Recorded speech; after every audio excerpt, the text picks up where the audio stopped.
ఇంకా మీరైతే ఆల్రెడీగా యాస్కెనింగ్ మీద ఫట్ ఉన్నదంట కదా మీకు. నాకేం అర్థం అవ్వట్లేదు. నేను ఏమన్నా యాస్కెనింగ్ మీద గ్రిఫ్ ఉన్నది, యాక్టింగ్ మీద గ్రిప్ ఉన్నది. ఆ గ్రిఫ్ తోని చెప్తుంటివా ఆల్రెడీ ఇది నేను చేసేసిన, ఇది నాకు పెద్ద కథ కాదు. లేదు రోజు సెట్ మీదకి రావడం ఇది నేను ముందు చేశాను సార్. లేదు లేదు, అంటే కెమెరా ముందు ఎక్స్పీరియన్స్ తక్కువ, నేను థియేటర్ ఎక్కువ చేశాను, సో చాలా నేర్చుకున్నాను. మీకు అంటే ఆ స్టేజీల మీద అంటే గట్టి గట్టిగా ఒలురుతారు కదా, కరెక్ట్.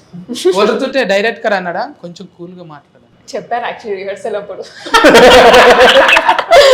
వర్క్ షాప్ చేస్తున్నప్పుడు చెప్పారు. అంత అరవడం అక్కర్లేదని డబ్బింగ్ లో చూసుకోవచ్చు.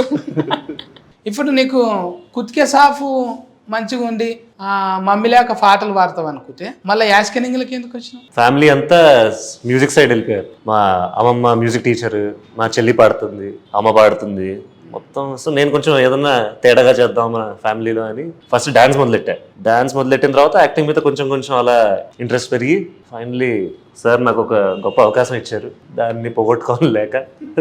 అరే ఇంట్లో గ్రామంలో మంచిగా కండలు అవి పోస్టింగ్లు బాగానే పెట్టినావు. ఏదో అండి ఇలాంటి అవకాశాలు వస్తాయనే పెడతాం మేము అంతే.